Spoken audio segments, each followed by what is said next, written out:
Ok, ok. O Skype é assim mesmo, o Skype demora um pouquinho, ninguém usa também. Então, Não, mas é o que dá melhor áudio, não é? é o que dá o melhor áudio, você não precisa gravar a tela também, gravar a tela é horrível. E, cara, eu vou me apresentar, daí depois você se apresenta. Opa, e aí pessoal, bem-vindos em Fitas Podcast, hoje estamos aqui com Renata Falzoni. Se apresenta para o pessoal e fala o que tu faz. Eu sou Renata Falzoni, eu sou jornalista de formação, estudei arquitetura, né? Mas eu sou tudo de novo. Vamos começar do zero. Eu sou Renata Falzoni, eu sou arquiteta de formação e jornalista de profissão. Comecei a pedalar quando eu estava ainda estudando arquitetura, na década de 70, aqui na cidade de São Paulo, e dessa prática eu acabei virando uma cicloativista, né? E aí comecei a trabalhar muito em cima do tema da bicicleta como meio de transporte, da bicicleta como esporte, transporte, lazer. Trabalhei muitos anos em canais de televisão, como ESPN, como TV Gazeta, também nos canais 21. E hoje em dia eu estou na frente de um canal de YouTube chamado Bike é Legal. E, cara, você tá nessa vida de ciclista há 45 anos, né? Faz tempo como meio de transporte, né? Porque eu comecei a pedalar antes disso, né? Comecei a pedalar, eu tinha 5 anos. Então, não foi ainda na década de 50 que eu já pedalava, mas com o brinquedo, né? Eu pedalei muito na minha infância. Eu tive uma infância feliz sobre bicicletas. E um pouco mais já na adolescência, eu tive uma felicidade, que eu posso dizer que é uma felicidade de ser moleque de rua e de ter uma turma em que cada um da turma tinha uma bicicleta e um cachorro. E aí, como os pais da minha geração, eles não eram pais muito presentes. Então, furava um pneu de bicicleta, ficava 6 meses uma bicicleta parada no fundo do quintal. Então, rapidamente, a minha turma, meus amigos, nós nos tornamos mecânicos de bicicleta muito cedo. Então, com 14, 15 anos de idade, não tinha o que eu não soubesse mexer numa bicicleta daquela época, né? Uma bicicleta na década de 60, eu já mexia nela inteirinha. Uhum. Por que você acha que os pais não eram tão presentes naquela época? Vários motivos. Uma das premissas é que uma criança podia ficar na rua, podia ser moleque de rua. Então, existia mais segurança na rua. Não é que porque uma criança estivesse na rua, ela era uma criança abandonada. Não. Uma criança na rua estava se divertindo. A gente saía de tarde no começo do dia e voltava no fim da tarde. A gente tinha que vir na hora do almoço e vinha na hora do jantar, né? O pessoal só ia começar a se preocupar se não viesse para almoçar ou para jantar, né? Então, a gente tinha esse direito que acabou, né, de sermos crianças que aproveitam o espaço urbano. E isso é uma das coisas que eu penso muito nisso na minha vida, porque quando a gente pensa assim, tirar o moleque da rua, a gente entende que tirar uma criança da rua seja alguma coisa de prover segurança para ela. E, de fato, na rua, como ela está hoje, é segurança, porque a gente não quer que ela seja atropelada, a gente não quer que ela seja aliciada, a gente não quer que coisas maus aconteçam. Mas, antigamente, a rua era uma grande escola, e uma escola positiva, era onde você brincava de subir em árvore, subir em muro, em pedalar na rua. Não era perigoso do contexto que é hoje.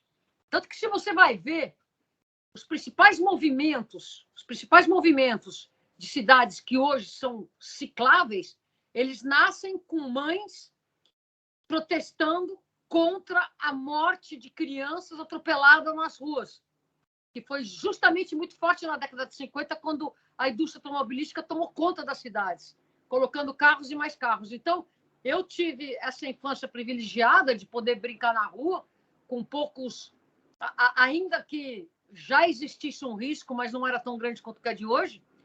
E por causa disso, então, que a gente virou mecânico de bicicleta, né? Mas é uma coisa interessante essa sua pergunta e essa sua reflexão, porque o direito ao espaço público está completamente negado pela forma como a gente conduziu planejamento ou não planejamento das cidades. Uhum. Cara, eu fico pensando o seguinte, né? Você falou que é muito por conta da segurança e tal, e daí eu penso, tá, mas naquela época também era bem violento, né? O que você acha que mudou que você acha que mudou? Tudo bem, a gente sabe que a violência aumentou bastante, acho que não dá nem para comparar, mas ainda era muito violento naquela época, né? Não Então, acho que era tão violento. Eu até te pergunto, o que era violento? cara, mano, Veja bem, naquela época, as casas da minha vizinhança aqui na cidade de São Paulo, as portas ficavam abertas, as crianças ficavam transitando entre as casas. Você não tinha, eventualmente, um ladrão furtava, ele não assaltava e matava. Você teve uma escalada da violência muito grande que segue diretamente proporcional à escalada da desigualdade no Brasil. Não que não existisse, mas assim a desigualdade ela está catapultada, né? E dos anos 70 para cá, toda essa violência ganhou uma organização, né? Que são o crime organizado e tudo mais. Então, nós somos vítimas de uma produção de uma cidade voltada só para o carro, associada a uma desigualdade crescente que catapultou o crime de uma forma que é... Aí temos que fazer uma entrevista sobre sociologia brasileira, né? Para a gente discutir isso tudo, né? claro, isso seria interessante, seria realmente interessante. E me diz uma coisa, você acha que hoje em dia as pessoas estão querendo mais comprar uma bicicleta do que um carro? Ou não? Por conta que, pô, o carro tá caro demais. Olha, uma coisa é certa, existe uma redução do interesse do carro próprio para uso urbano. Mas isso não está associado a um aumento de desejo de comprar uma bicicleta. Então, vamos lá. Hoje, já faz algum tempo já que as emissões de CNH vêm decrescendo. Mesmo antes da pandemia, mesmo antes da crise, a gente já notava que o moleque fazia 18 anos e o sonho dele não era ganhar um carro, como a minha geração foi, né? Na minha geração, ter um carro para o homem era símbolo de um status de que sou homem, estou apto a namorar, apto a ganhar mulheres, apto a ser respeitado socialmente. E isso muito mais para o moleque, né? E para a mulher, eventualmente, uma independência, entre aspas, protegida das ruas, né? Que seria você se locomover dentro de uma bolha, sem estar em contato com a rua, etc. e tal. Hoje em dia, esse mesmo moleque está com o celular, cartão de crédito, indo de carro por aplicativo. Mas não necessariamente ele está indo para a mobilidade ativa. Ele não necessariamente está caminhando mais e pegando mais transporte público, né? Então, assim, ainda que o desinteresse pelo automóvel, que é uma coisa que as pessoas que militam pela bicicleta desejam, não está necessariamente antenado com uma descoberta da cidade caminhável por ingressar às alas das pessoas que advogam por uma cidade na escala humana, né? E um dia eu estava conversando aí com um skatista, daí ele falou que há muito preconceito ainda de quem anda de bicicleta e quem anda de skate. E eu queria te perguntar, ainda há bastante preconceito com quem anda de bicicleta? Com quem anda de bicicleta sempre vai ter. É. Sempre vai ter. Eu posso te dizer que melhorou muito, mas existe um inconsciente coletivo. Em relação ao skate, certamente existe.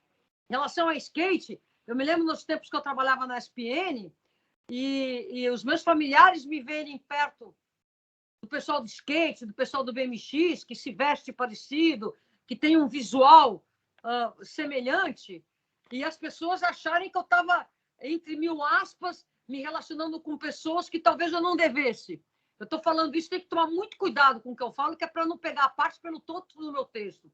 As pessoas não conseguiam ver aquele segmento, esse segmento da população brasileira, que é o pessoal dos esportes de rua, né? BMX, também tinha muito pessoal do patins, né?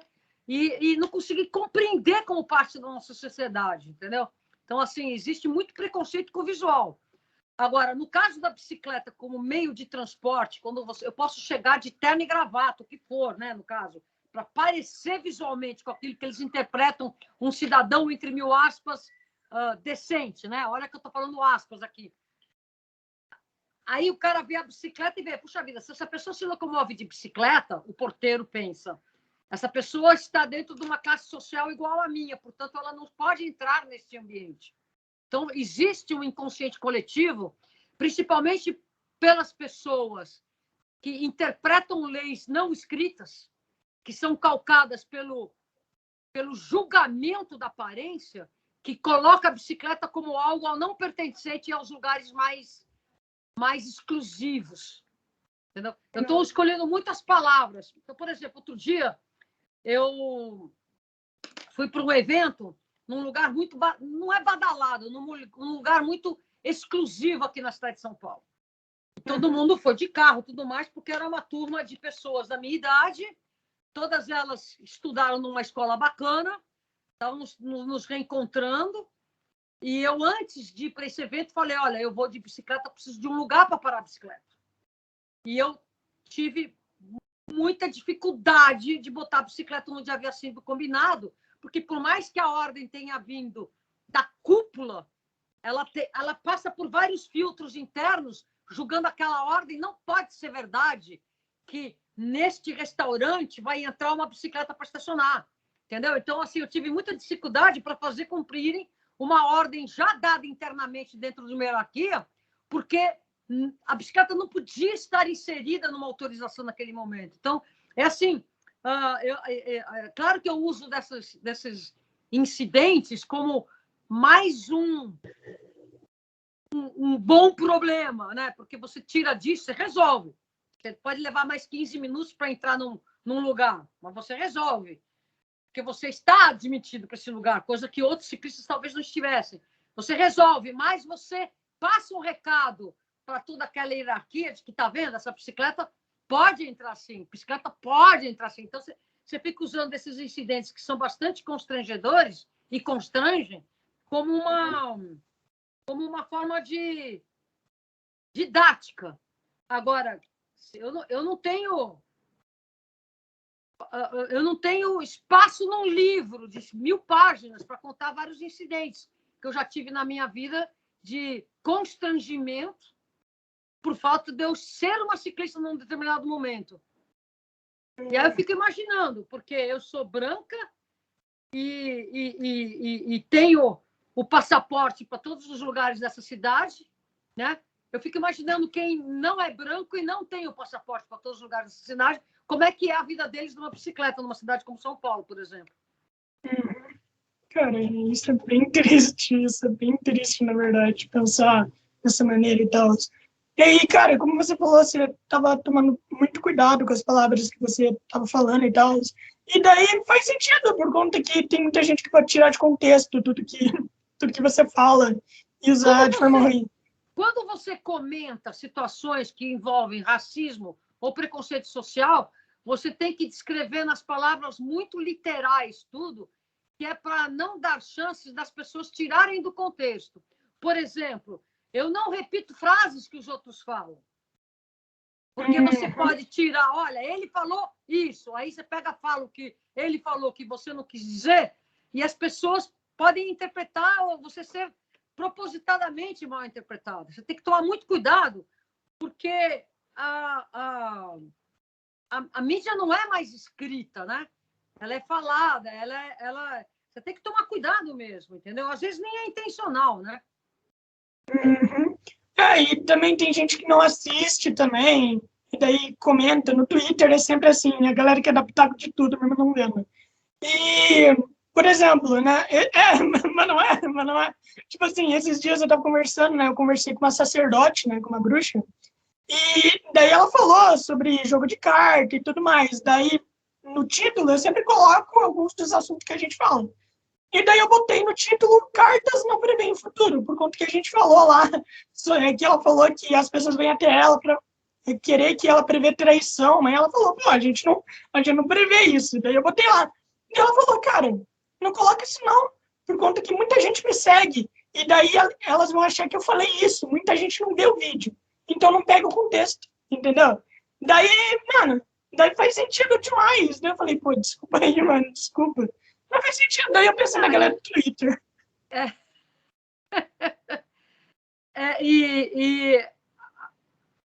Eu, embora não tenha formação de jornalismo, eu tenho uma prática de muitas décadas de jornalismo. E aí a gente começa a... Ainda que o repertório de sinônimos que a gente usa é muito curto, porque senão você fica uma pessoa muito erudita na frente das câmeras e você acaba sendo uma pessoa pernóstica, a gente consegue, dentro de um português bastante enxuto, encontrar as palavras corretas para exprimir aquilo que deve ser feito com o contexto correto. E o português é uma língua bastante rica em palavras que conotam nuances diferentes para o mesmo sentido, né? Então, é gostoso a gente exercer um bom uso da nossa língua, né? Na hora de se expressar, né? Agora, que tirar do contexto uma frase pode vir a ser prejudicial para qualquer um, inclusive para um pai que vai lá dar uma bronca no filho, o filho pega um contexto da frase, quer dizer, é uma coisa corriqueira em qualquer família, né? E outra coisa que eu entendo também, como comunicadora, que se você falou e a pessoa entendeu diferente, por mais que ela tenha tido uma intenção de mudar, de distorcer essas palavras, cabe a você explicar melhor, né? Então, a gente tem que ser sempre muito claro com aquilo que a gente fala e a gente explica. Porque se a pessoa conseguiu distorcer, talvez você não tenha sido hábil o suficiente para evitar. Exatamente, pô, exatamente. Ó. E como comunicador e tal, quais são suas dicas para a galera que não sabe se comunicar? Para a galera que é muito ruim com comunicação? Qual dica que você tem? Olha, essa é uma outra pergunta que agora talvez eu tenha uma resposta que eu não sabia. Que é, coloque palavras para sentimentos. Então, você está bravo, uma coisa assim, antes de expressar, tenta colocar palavras para tudo aquilo que você quer dizer. O tal do texto, que é uma coisa que as pessoas hoje não fazem muito, né? Que vai lá, digita, mal e porcamente dá o send, depois se arrepende. Escrever no papel antes do que você vai fazer, não está dizendo nem no teclado. Ajuda muito. E, por mais que eu esteja falando para fazer isso, nem sempre é o que eu faço, mas, absolutamente, antes de soltar um texto, repense nele, reescreva, troque palavras, diminua o tamanho do texto, corte os artigos, corte as consonâncias, corta tudo, corta todos os adjetivos, coloca substantivos, né? Então você começa a ser mais enxuto do seu texto, né? E isso é uma coisa que, quanto mais tempo passa, mais difícil fica. Não pense você que até assim, eu me lembro de eu acho que era não se me lembro se era o Milor Fernandes, eu não me lembro quem era, não me lembro quem foi desses que escreve como ninguém, né? E perguntou qual é a tua musa inspiradora? Então, eu respondo a mesma frase dele. A musa inspiradora é o prazo. Não tem. Então, assim, para mim é muito difícil escrever. Eu só consigo escrever texto falado. Quando o texto é para ser lido, para mim é muito mais difícil. É muito mais difícil porque ele é mais abstrato, é um texto que você tem que você pode ser muito mais profundo, que você tem que descrever muito mais, é muito mais difícil. Embora o pessoal que escreve texto para jornal e revista, quando chega em televisão, que é o nosso lado aqui, fica com dificuldade, né? Mas, por outro lado, enquanto você não começa a escrever nas teclas, ler, reler, reler, diminuir, diminuir, diminuir, você não pega um texto bom para de sopetão. Sabe quando te joga o microfone na mão e você tem que falar sem ter pensado antes? Isso é uma coisa que eu prefiro não fazer. Mas se eu tiver que fazer, eu erro menos do que já errei, por causa dessa prática de ter escrito muito o que eu vou falar. Eu te entendo, mano, eu te entendo. Velho, um dia né, eu sou monitor de ONG há 3 anos e tal. E daí eu falei, pô, vou apresentar um trabalho, finalmente, vou superar meu medo de falar em público. E daí eu tive a brilhante ideia de escrever 12 páginas de roteiro. E escrever e decorar tudo. Cara, Um minuto antes de apresentar, eu esqueci tudo. Claro. Eu esqueci.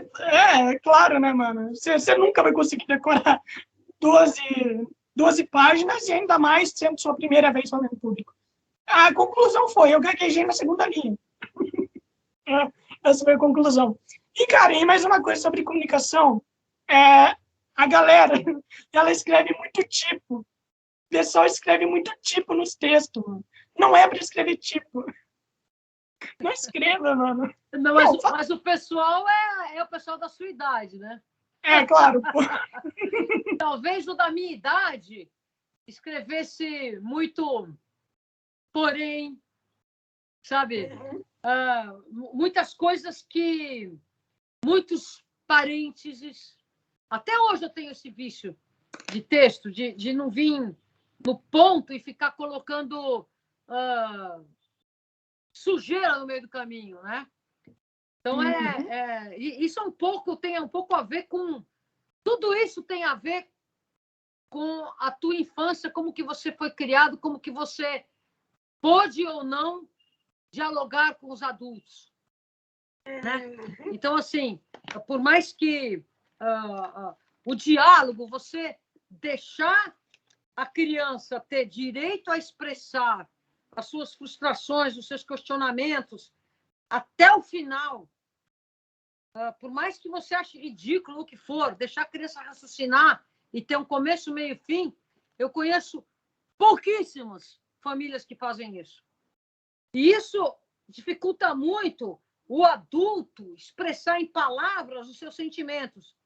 Daí vem raiva, frustração, reação, e não diálogo nas diferenças, né? Que é o que nós estamos vivendo, né?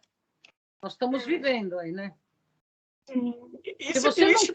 Se você não tem uma formação em que você expressa com palavras, mesmo que de forma equivocada daquilo que você está querendo propor, começo, meio, fim do que você quer dizer, você dificilmente vai ser um adulto apto a negociar nas adversidades e ser um bom gestor de crise. Eu te digo que eu só fui começar a fazer isso mais recentemente.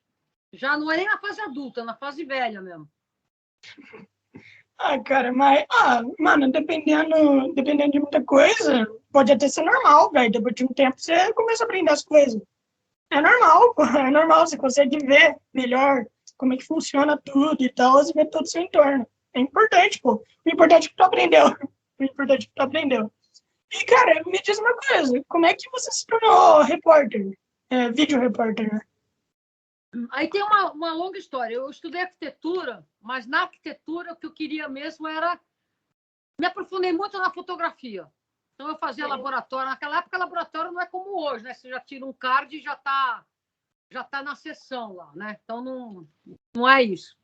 Então, eu enquanto arquiteta, me formei um bom fotógrafo. Aí eu entrei nos jornais, em revistas, jornais. Comecei a trabalhar na imprensa. Como fotógrafo, você não tinha direito ao texto. Mas o fotógrafo sempre precisava de um cara de texto. E as minhas pautas eram na montanha. Embora eu já pedalasse com meio de transporte, eu era escaladora, eu fazia montanhismo, eu fazia muita espeleologia, escalada. E eu queria trazer essas pautas para a imprensa. Então, eu tinha que começar a eu mesma fotografar, eu mesma escrever. Porque não tem espaço para você fazer expedições na montanha com uma pessoa que não seja montanhista. E também não tem espaço para você levar um texto, um fotógrafo, se na expedição são poucas pessoas, todo mundo é multifunção. Então, eu comecei a escrever e fotografar. E logo em seguida comecei a fazer rádio. Isso na década de 80. Em 95, aí eu comecei a trabalhar os night bikers, criei o Night Bikers Club, aí uma coisa voltada para a bicicleta. Mas em 95, depois de muito tempo que eu fiquei batalhando, eu consigo entrar na ESPN, nos canais de ESPN. E aí comecei também a trabalhar com o Goulart de Andrade, comecei a fazer televisão, fiz Canal 21. E aí foi quando, na televisão, eu reproduzi essa mesma questão. eu não posso fazer escalada, não dá para você fazer grandes aventuras de montanhismo com uma equipe de televisão, levando aquelas câmeras grandes, o assistente, o repórter. Então, e já naquela época tinha a nosso favor o começo daquilo que é a videoreportagem. Então, eu até vou mostrar para vocês uma das primeiras câmeras que eu consegui comprar ainda na década de 90, que é essa daqui. Essa daqui já é uma câmera maior, não foi a primeira que eu comprei, mas essa daqui é uma câmera que a gente já trabalhava na década de 90, no final dos anos 90.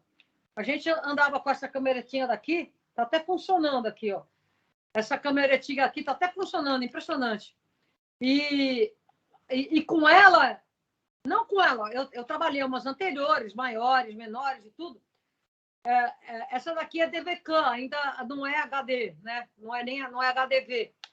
E com ela a gente conseguiu ter um espaço muito grande na televisão. A gente conseguiu fazer, a gente conseguiu começar a ter uma legitimidade na videoreportagem, coisa que até então não tinha, porque essa câmeretinha daqui tinha um pouquinho mais de qualidade. Aí, todos os equipamentos começam a melhorar, a mudar, a serem menores.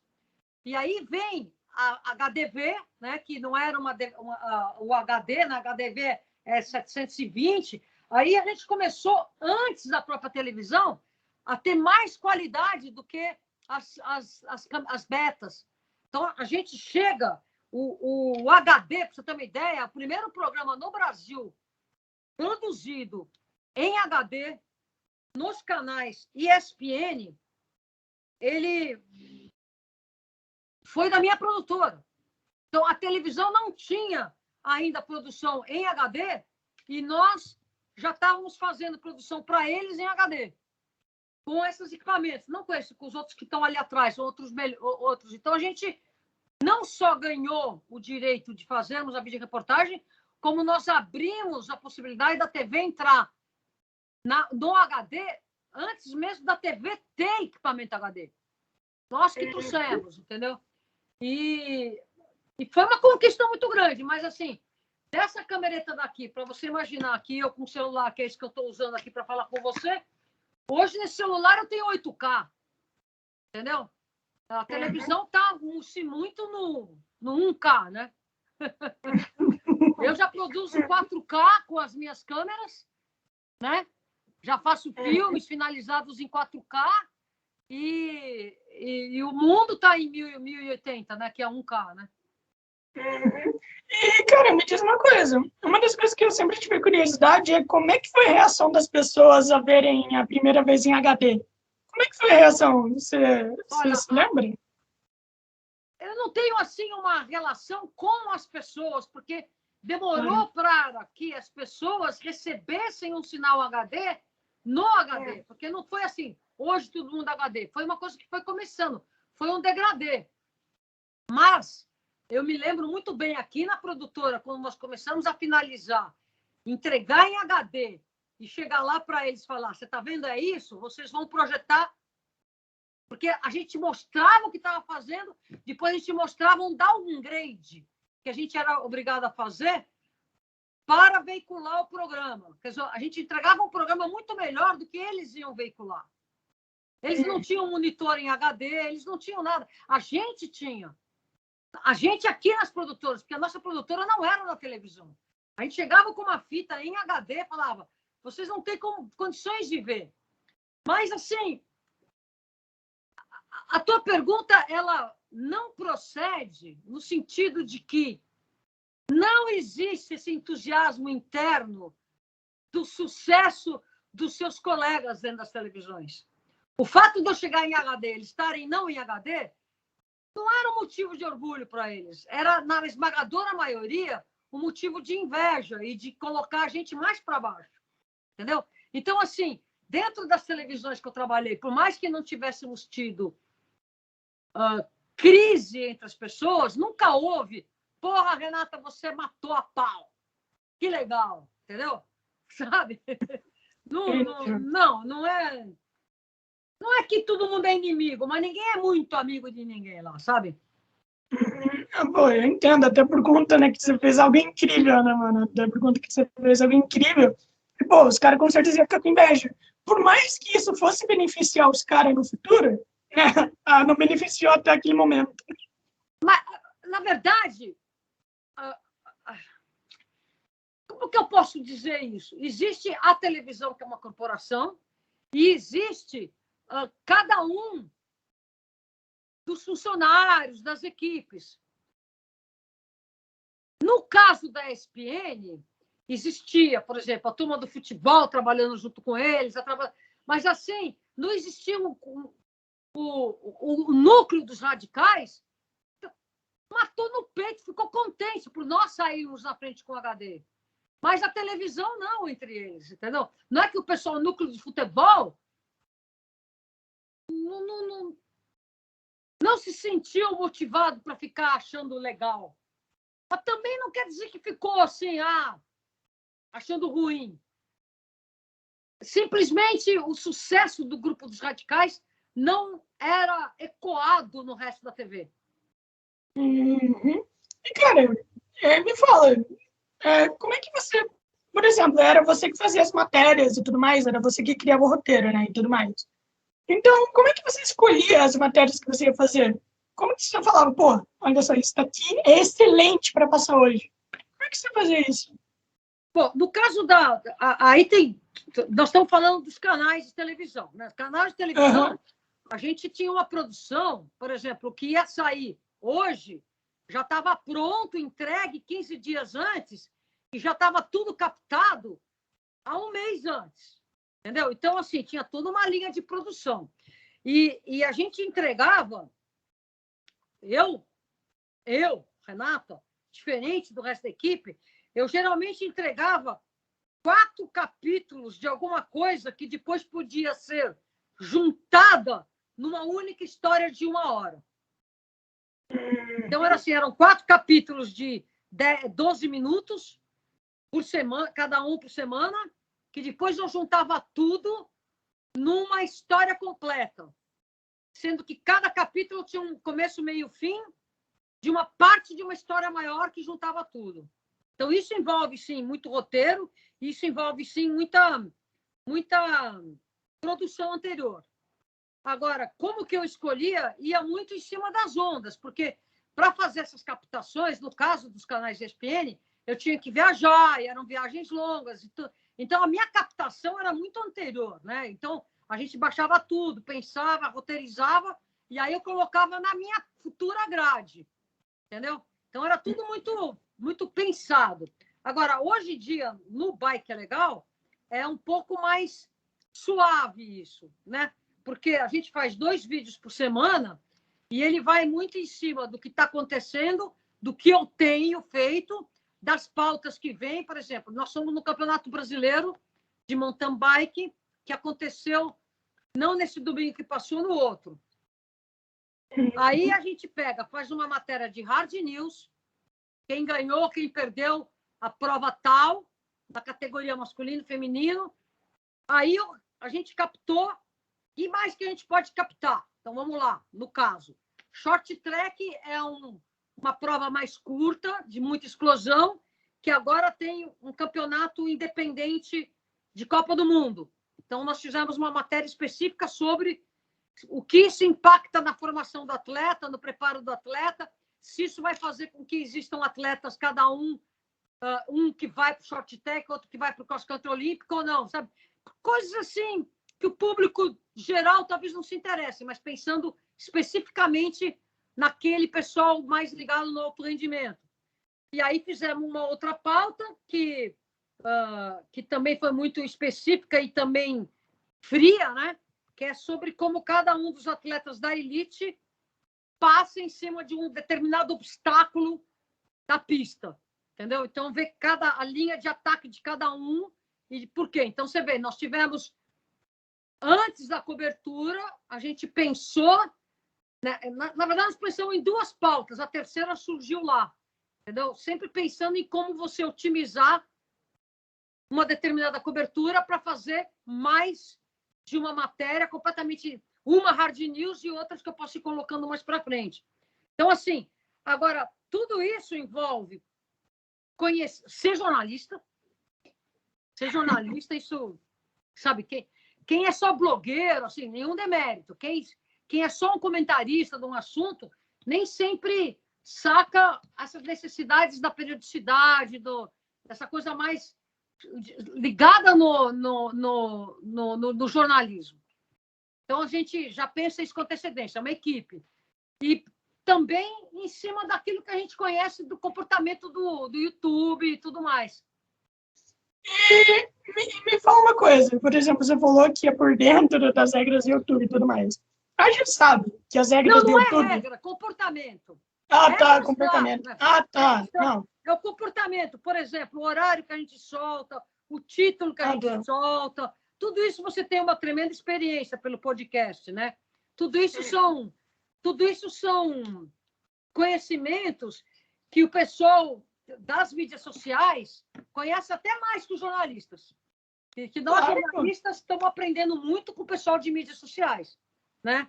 Que é o horário, que é a periodicidade, que é tudo isso, né? Que você também conhece bem.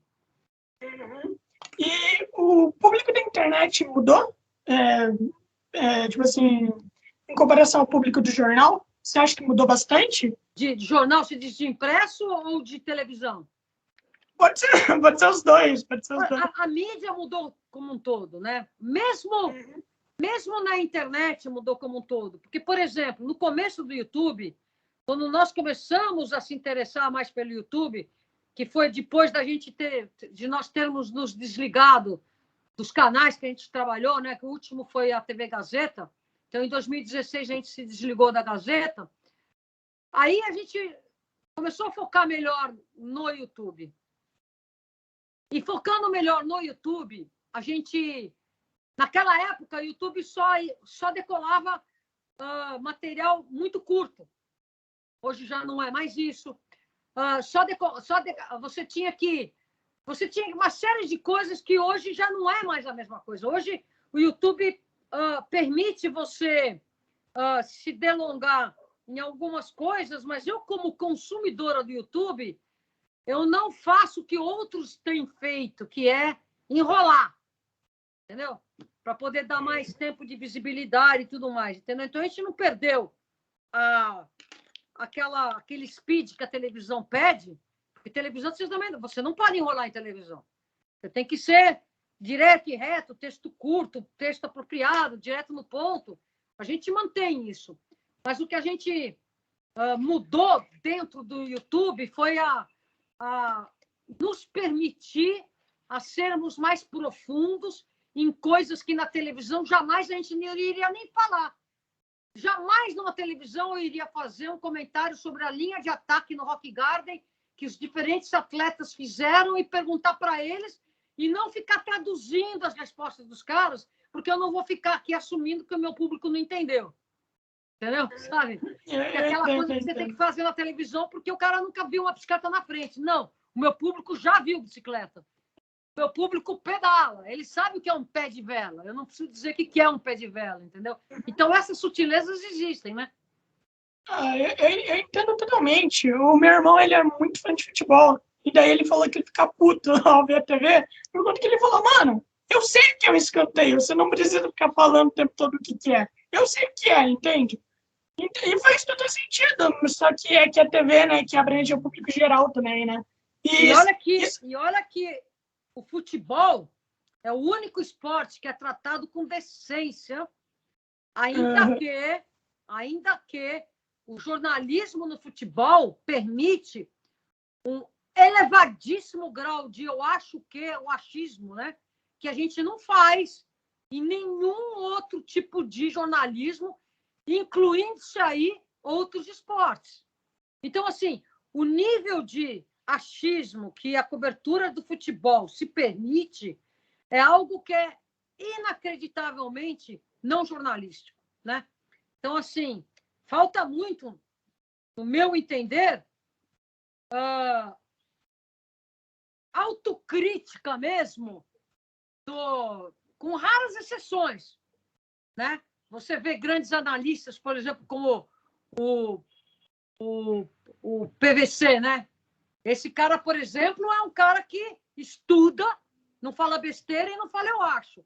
Ele vai lá nos números, analisa e afirma. Eventualmente, ele, pela minha experiência, acredito que vai dar tal coisa, mas analisando dados. O resto tudo é de um grau de achismo que eu não posso chegar na cobertura de um evento de, por exemplo, uma manifestação de rua em que tem uma atuação violenta da polícia. Eu não posso falar que eu acho que a polícia mandou uma bomba em cima dos estudantes. Eu acho que, se a polícia não tivesse mandado aquela bomba, os estudantes não teriam se ferido, entendeu? Eu estou fazendo uma analogia que é verdadeira. Então, o resto do jornalismo não usa os termos eu acho que. O jornalismo esportivo de futebol é baseado no eu acho que.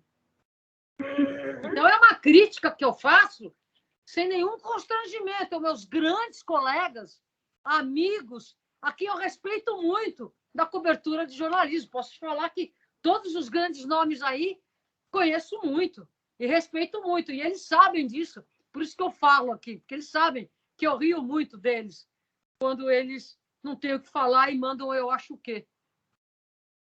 Cara, eu entendo totalmente por conta que, numa argumentação, quando você utiliza eu acho que, você não é, primeiramente, não é um argumento. Eu acho que não é argumento. O argumento, normalmente, é sempre baseado em fatos. Um argumento bom, pelo menos. Então, mas eu me lembro assim, eu trabalhei algum tempo com a Fabíola Cidral nos canais, desculpe, na CBN. Eu era comentarista no Mais São Paulo sobre mobilidade na segunda-feira. E a pergunta que a Fabíola me fazia, ela comentava algum fato, ela perguntava o que você acha? E eu falava, olha, eu não acho nada. Segundo os dados, eu costumava falar assim, olha, eu não acho nada. Segundo os dados, ou segundo um consenso comum, de acordo com os dados, entendeu? Interpreta-se isso ou aquilo, entendeu? É também um vício de linguagem, né? Sim, sim. E, cara, me diz uma coisa. Por exemplo, a gente tava lá falando de YouTube e tal.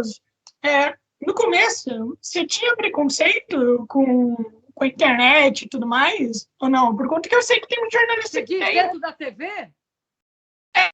Sim, sim. Nossa, assim, eu me lembro de um episódio nos canais de ESPN. A ESPN, quando a gente começa lá nos anos 95, já tinha começado um site, logo eles começam com um site, e eu me lembro de uma vez estar discutindo com o Zé Trajano, falando, Zé, a TV vai acabar, vai tudo para a internet. E ele ter ficado muito contrariado comigo. Ele ter me xingado, sabe? De me chamado de petulante e tudo mais, entendeu? Por causa dessa posição. Ele ficou muito desagradado. É claro que talvez eu não tenha sido muito simpática ao falar para ele, porque eu estava realmente questionando uma chefia televisiva dentro de algo que estava vindo muito forte já. Mas aconteceu uma coisa muito interessante lá nos canais de ESPN, porque a luz do jornalismo ela vai para o futebol. Quando você está no canal de televisão e você não trabalha no futebol, você está na sombra desse canal, né? E sempre foi assim, não estou me queixando disso. Então, dentro dessa vibe de que tudo que era da internet, tudo que não é futebol, é segunda categoria, não é onde vai a luz e os investimentos, eu fiquei muito próxima da turma do site da ESPN. E no ano de 2002, eu fui cobrir o Campeonato Mundial de Balonismo na França. Eu me lembro que era 2002, deve ter sido em março. E foi antes da Copa do Mundo. E quando eu estava lá, eu mandei via e-mail uma matéria editada muito comprimida, que não podia passar de 5 mega. E nessa matéria eu mando a notícia para o Brasil para publicar no site, dizendo que no Campeonato Brasileiro, desculpe, no Campeonato Mundial de Balonismo, um brasileiro estava em 5º lugar. E eu fiz de propósito isso. Porque não adiantava eu estar ligando e falando com a chefia do Sport Center, que era a Renata, que era dos Radicais, cobrindo o balonismo lá na Europa, que não tem valor. Aí eu botei no site. Aí o pessoal da chefia da redação, como que nós temos brasileiro quinto colocado no Mundial de Balonismo, que nenhuma rede de televisão tem algum repórter lá cobrindo, e o site tem o vídeo. Eles foram no site, cataram minha matéria e botaram no ar. E com isso engoliram o anzol com a minha isca. Entendeu? Então você vê como é que... Então era eu usando de uma maneira que hoje é considerada numa maneira que dava na época, que imagina, eu manter uma matéria de 1 minuto e meio com 5 mega. Qualquer materinha que você manda pelo Zap Zap é melhor. A qualidade era péssima e era propositadamente péssima. Porque eu não tinha, em 2002, eu ainda trabalhava com DVCam. Eu estava com uma câmera desse formato. Então, eu peguei essa fita, botei no computador, editei, mandei, reduzi a qualidade.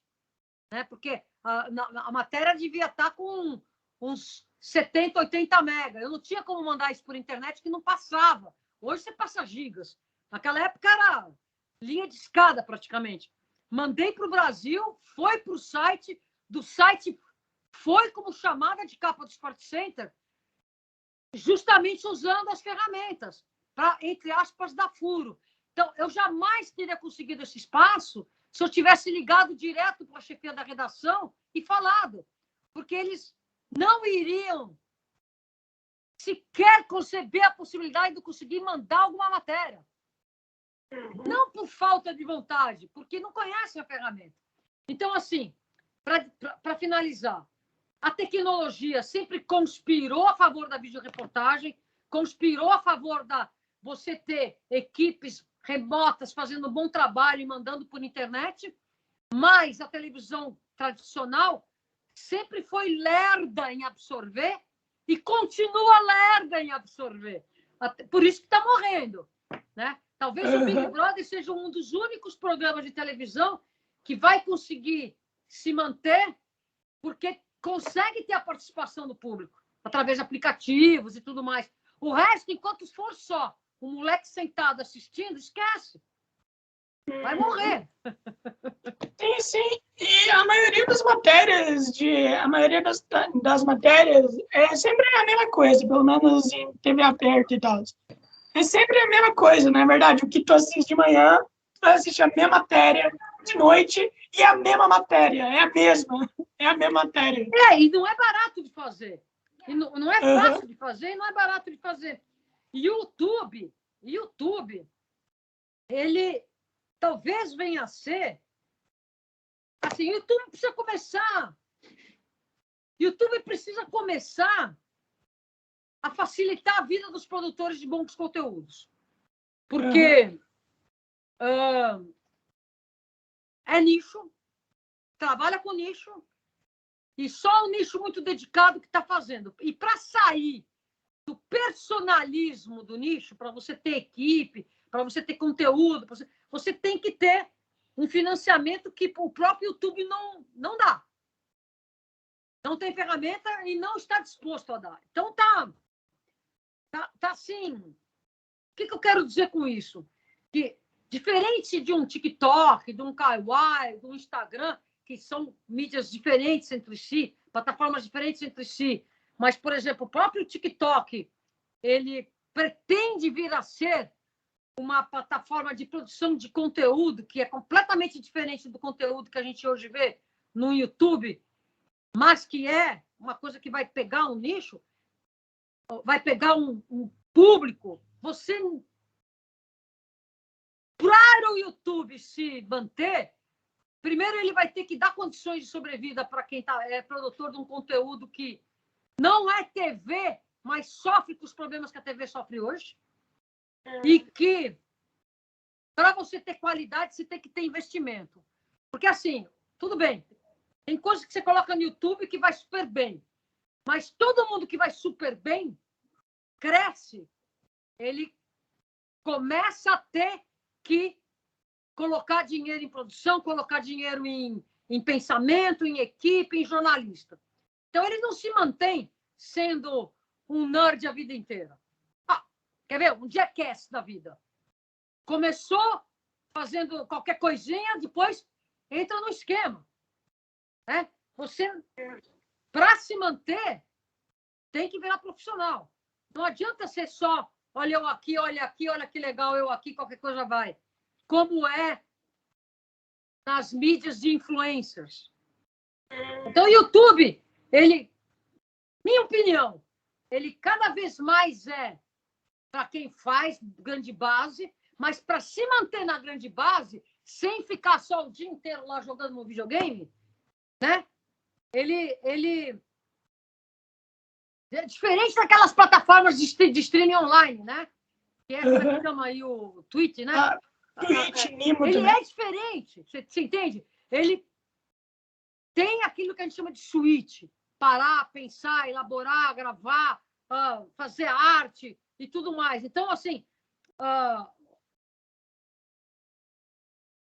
para que o YouTube consiga não ficar matando, descartando os seus provedores de conteúdo, descartando quem não aguenta mais e ser um bom agregador com longa vida, tem que melhorar a forma do algoritmo e a forma de pagar. Porque outra plataforma, em algum momento, vai surgir. Cara, eu concordo totalmente. O YouTube tem um problema que é o quê? É a comunicação. Cara, tu manda qualquer coisa, o cara não te comunica depois, não fala com você. E a Twitch tem um problema que é comunicação demais. Por exemplo, eu fazia live na Twitch, só que eu fui banido no meu segundo dia de live. Por quê? Por conta de um comentário, onde um cara falou fraude. A Twitch foi lá e falou, esse cara aqui falou fraude. Beleza, vou banir a conta dele. A Twitch te pune pelo que a galera fala nos comentários. Não deveria ser assim. Não deveria. Porque, tipo assim, eles não analisam o contexto. Por exemplo, na live que eu tava fazendo, era o quê? Eu falei que eu ia fazer tal coisa. Mas eu acabei não fazendo. Daí um cara falou brincando. Live fraudulenta, live fraudulenta. A Twitch foi lá e falou, interessante. Foi lá, baniu minha conta. Excluiu ela. Não tem mais. É esse nível. E, tipo, isso é ruim. Você tem que manter a comunicação. É óbvio. Só que você também não pode ficar à mercê dos comentários, né? Senão todo mundo é banido. Eu sei lá, eu não estou ainda numa... Eu não quero falar que eu estou ultrapassada, porque uma pessoa que começa no TikTok tem mais de 100 mil na base, então não pode ser ultrapassada, né? Certeza. Então, assim, em minha defesa. Mas eu não acho isso a única métrica, né? Porque a métrica, aonde que eu queria dizer que eu não consigo trazer para o presente uma formação mais ortodoxa. Não gostaria nem de usar essa palavra, nem é acadêmica, porque eu nunca fui para a escola de jornalismo. Que é assim, desde sempre no Instagram, eu me lembro de estar discutindo aqui com a minha equipe, a própria função do story, que seria eu produzir um vídeo para que ele desapareça. Uma pessoa como eu, que tem aqui na minha frente 50 anos de arquivos, não consegue trabalhar com a ideia da mídia descartável de forma muito intuitiva. Se eu falo hoje alguma coisa, eu sou responsável por ela daqui 50 anos. E se eu mudar de ideia, em algum momento eu vou vir a público para dizer eu estava errado. Então, essa eferimidade com a palavra, com o texto, com a publicação, com o veiculado, eu tenho muito cuidado com isso. Então, se isso é ser antiquada, ultrapassada, desculpe, eu acredito que haverá de haver uma revolução que vai resgatar isso. Então, assim, e por que eu, sentada, falo isso com tranquilidade? Porque eu já vivi muito tempo para ver revoluções, né? O mundo vai andando, mas assim, né? ela vai fazendo revoluções. Então, hoje, assim, quando eu vejo a roupa que a molecada está usando, era a roupa que eu usava nos anos 60. Quando eu vejo os desenhos de móveis, era da década de 50. Então, assim, você vê assim que algumas coisas da estética mudam. Algumas coisas, elas são,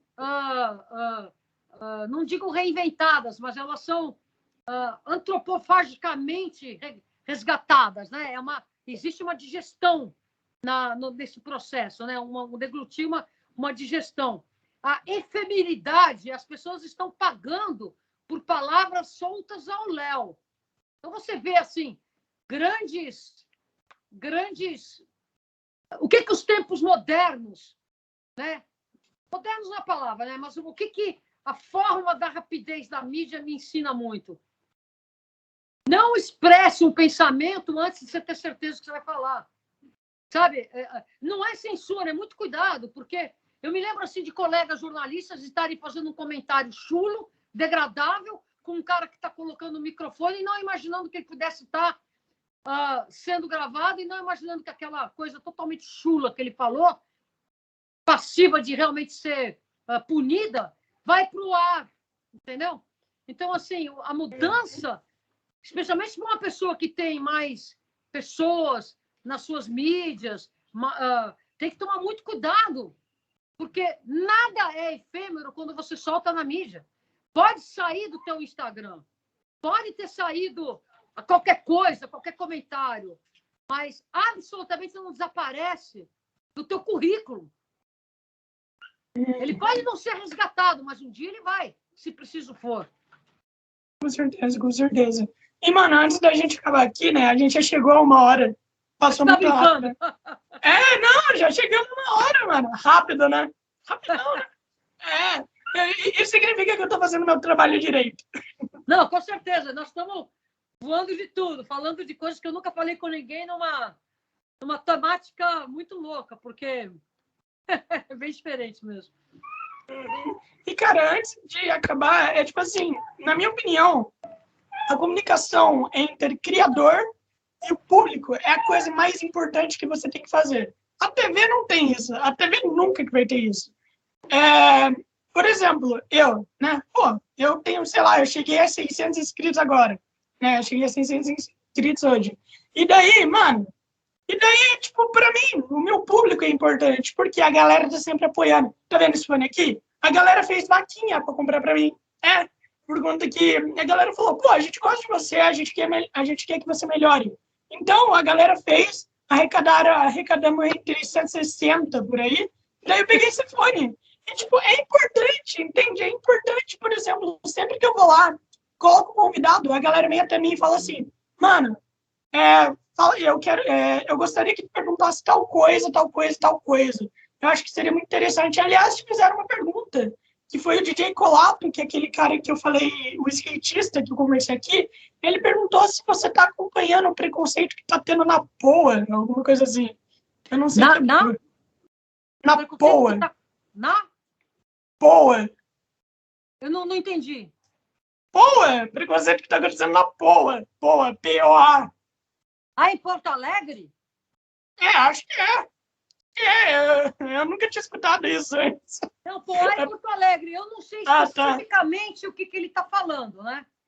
Eu não sei especificamente o que ele está falando. Eu não sei qual foi o direcionamento, mas eu não estou sabendo de algum BO específico. Eu estou sendo atacada por um cachorro aqui. Eu não sei o BO específico de Porto Alegre nesse momento, o que é que está acontecendo. Mas, assim, eu precisaria dar uma olhada, porque às vezes pode ser alguma coisa com algum entregador, ou mesmo... eu realmente não sei o que está acontecendo. Desculpe, eu precisaria de estar me antenando. Poá é Porto Alegre. Beleza. Agora, quando fala de...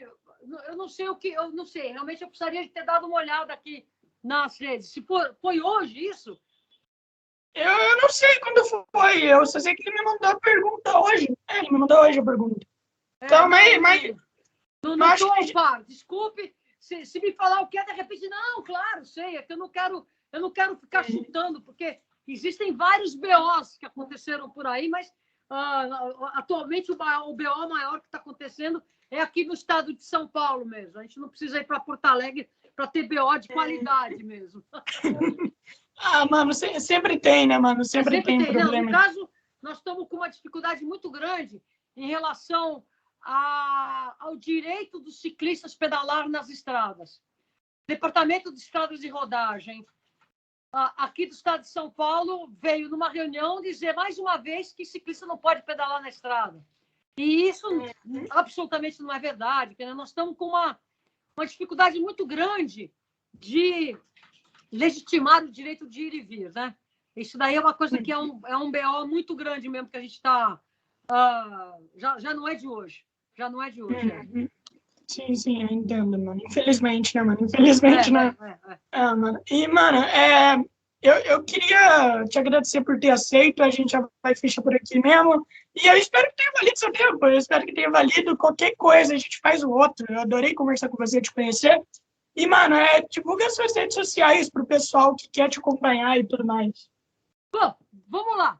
Eu tenho praticamente 2 identidades na internet. Uma que sou eu, Renata Falzoni. Né? Renata Falzoni, se você pegar @Renata Falzoni, você vai encontrar hoje o meu Instagram como a principal rede. Tem meu Twitter e tem o meu Instagram. E também tem meu canal de YouTube, Renata Falzoni, mas esse eu publico nada. Aí tem o meu canal de YouTube mesmo, que é o Bike é Legal. Qual é a grande diferença das 2 redes? O Bike é Legal, ele não entra nas considerações políticas. Ele fala de política, ele fala de bicicleta como meio de transporte, vai falar do esporte, do lazer, ele vai falar daquilo que a gente sempre fala, que é defesa da bicicleta. E, portanto, a gente andar de bicicleta como meio de transporte por si só já é um ato político. Agora, as redes da Renata Falzoni falam muito mais das políticas públicas e aí estou lá criticando, até porque eu fui candidata a vereadora em 2020. Eu, embora tenha tido mais do que votos do que 24 vereadores eleitos, a gente não foi eleito por conta de quociente eleitoral. Então, eu separo muito o conteúdo dessas redes. No Bike é Legal, a gente não fala da candidata. Sou eu apresentando o programa, falando de esporte, etc. E tal.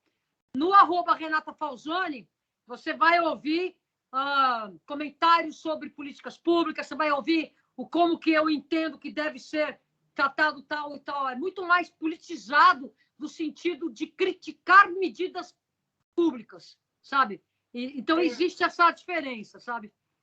E, eventualmente, saindo ou não aí, a gente sempre é por lá que eu comunico mesmo aí as minhas intenções ou não no ramo da política. Mano, a gente vai fechar por aqui. Muito obrigado por ter aceito de novo, né? Aquela coisa que eu já tinha dito há 2 minutos atrás. Então é isso, mano. Obrigado. Seu podcast vai sair amanhã, ao meio-dia, muito rápido, né? E é isso, mano. Tenha uma boa tarde e é isso. Lourenço, foi um grande prazer ter falado com vocês todos. Deixo aqui um forte abraço. Quem for entrar lá no meu Instagram, se for dar uma olhadinha lá, vai encontrar meu Zap. Quer dizer, eu sou uma pessoa super acessível. E vamos que vamos, tamo junto.